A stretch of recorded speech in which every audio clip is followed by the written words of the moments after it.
Genesis chapter 19. The two angels came to Sodom in the evening, and Lot was sitting in the gateway of Sodom. When Lot saw them, he rose to meet them, and bowed down with his face to the ground. He said, "Please, my lords, turn aside to your servant's house and spend the night, and wash your feet. Then you can rise early and go on your way." They said, "No, we will spend the night in the square."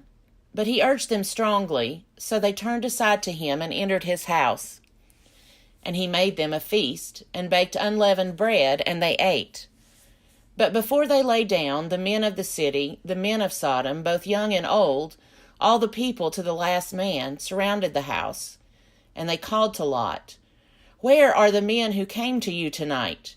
Bring them out to us so that we may know them." Lot went out of the door to the men, shut the door after him, and said, "I beg you, my brothers, do not act so wickedly. Look, I have 2 daughters who have not known a man. Let me bring them out to you, and do to them as you please. Only do nothing to these men, for they have come under the shelter of my roof." But they replied, "Stand back." And they said, "This fellow came here as an alien, and he would play the judge. Now we will deal worse with you than with them." Then they pressed hard against the man Lot, and came near the door to break it down. But the men inside reached out their hands and brought Lot into the house with them, and shut the door. And they struck with blindness the men who were at the door of the house, both small and great, so that they were unable to find the door. Then the men said to Lot, "Have you anyone else here, sons-in-laws, sons, daughters, or anyone you have in the city? Bring them out of the place, for we are about to destroy this place, because the outcry against its people has become great before the Lord, and the Lord has sent us to destroy it." So Lot went out and said to his sons-in-law, who were to marry his daughters, "Up, get out of this place, for the Lord is about to destroy the city." But he seemed to his sons-in-law to be jesting. When morning dawned, the angels urged Lot, saying, "Get up, take your wife and your 2 daughters who are here, or else you will be consumed in the punishment of the city." But he lingered. So the men seized him and his wife and his 2 daughters by the hand, the Lord being merciful to him. And they brought him out and left him outside the city.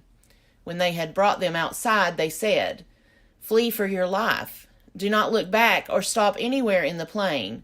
Flee to the hills, or else you will be consumed." And Lot said to them, "Oh, no, my lords, your servant has found favor with you, and you have shown me great kindness in saving my life. But I cannot flee to the hills, for fear the disaster will overtake me and I die.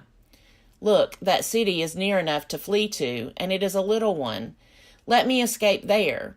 Is it not a little one, and my life will be saved?"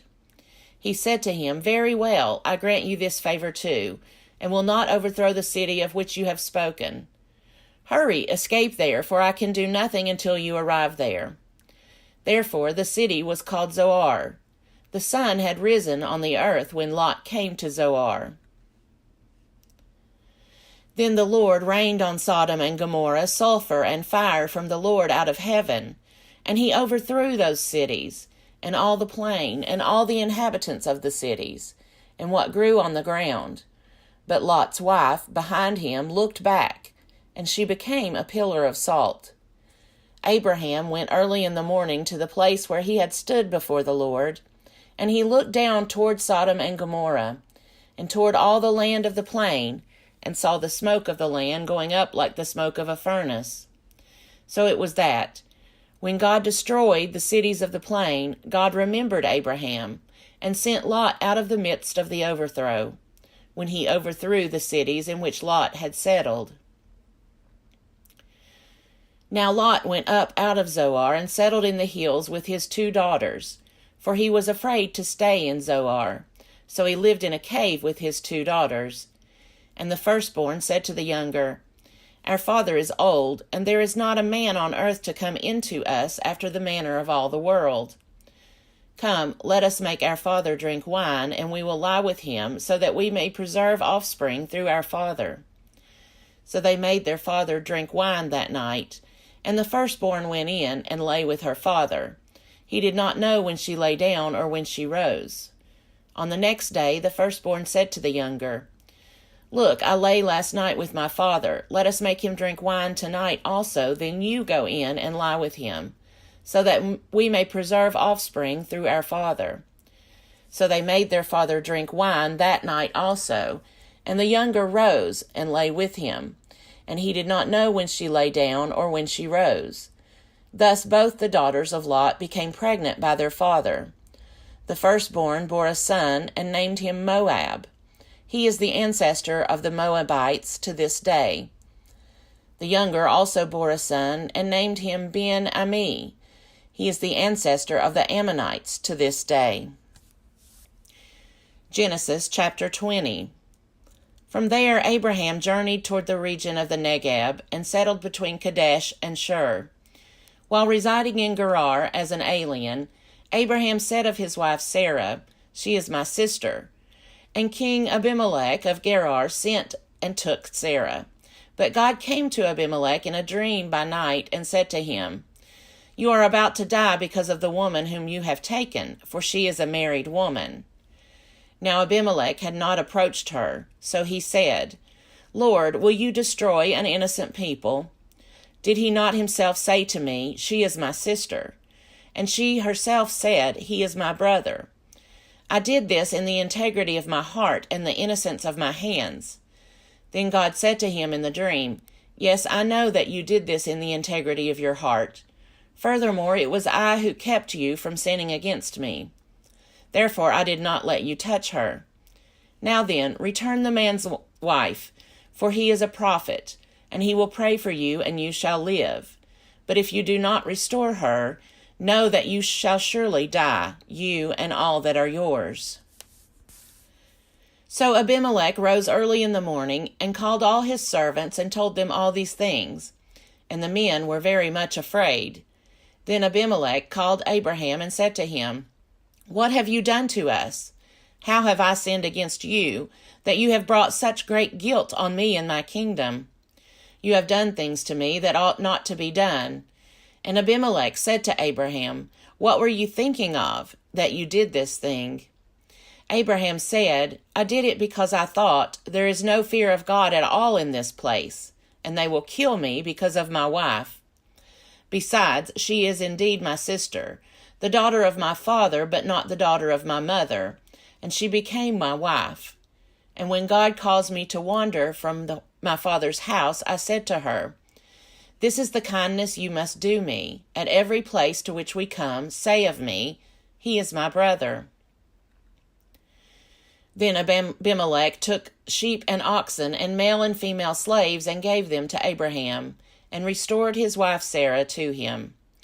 Abimelech said, "My land is before you. Settle where it pleases you."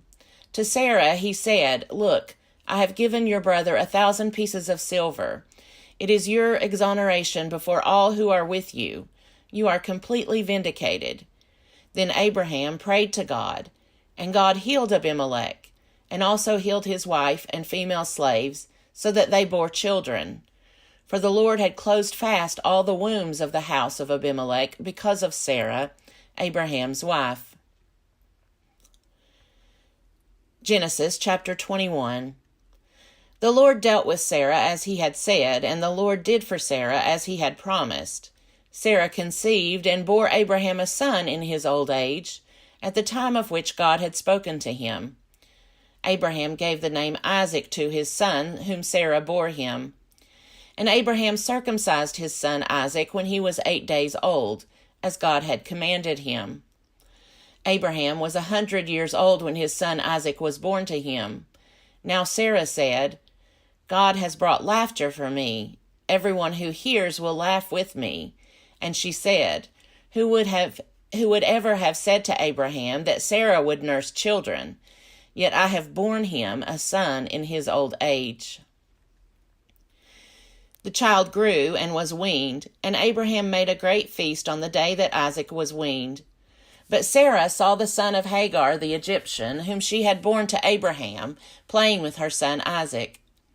So she said to Abraham, "Cast out this slave woman with her son, for the son of this slave woman shall not inherit along with my son Isaac." The matter was very distressing to Abraham on account of his son. But God said to Abraham, "Do not be distressed because of the boy and because of your slave woman. Whatever Sarah says to you, do as she tells you. For it is through Isaac that offspring shall be named for you. As for the son of the slave woman, I will make a nation of him also, because he is your offspring." So Abraham rose early in the morning and took bread and a skin of water and gave it to Hagar, putting it on her shoulder along with the child, and sent her away. And she departed and wandered about in the wilderness of Beersheba. When the water in the skin was gone, she cast the child under one of the bushes. Then she went and sat down opposite him a good way off, about the distance of a bowshot, for she said, "Do not let me look on the death of the child." And as she sat opposite him, she lifted up her voice and wept. And God heard the voice of the boy, and the angel of God called to Hagar from heaven, and said to her, "What troubles you, Hagar? Do not be afraid, for God has heard the voice of the boy where he is. Come, lift up the boy and hold him fast with your hand, for I will make a great nation of him." Then God opened her eyes, and she saw a well of water.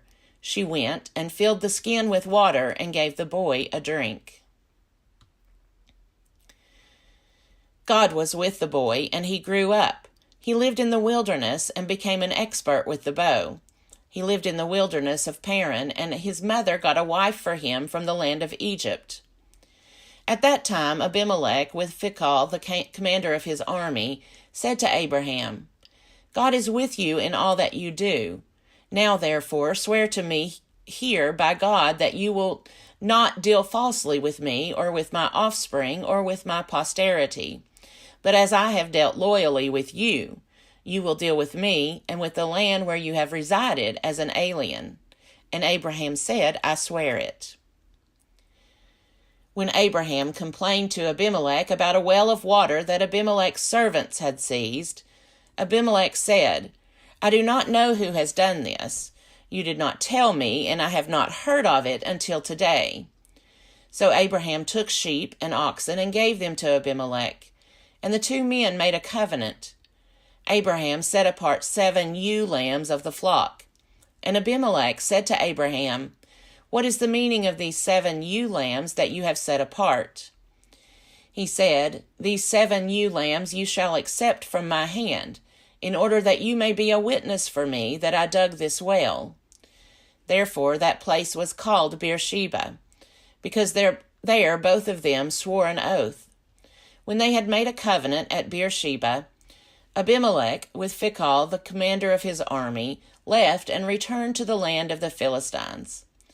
Abraham planted a tamarisk tree in Beersheba, and called there on the name of the Lord, the everlasting God.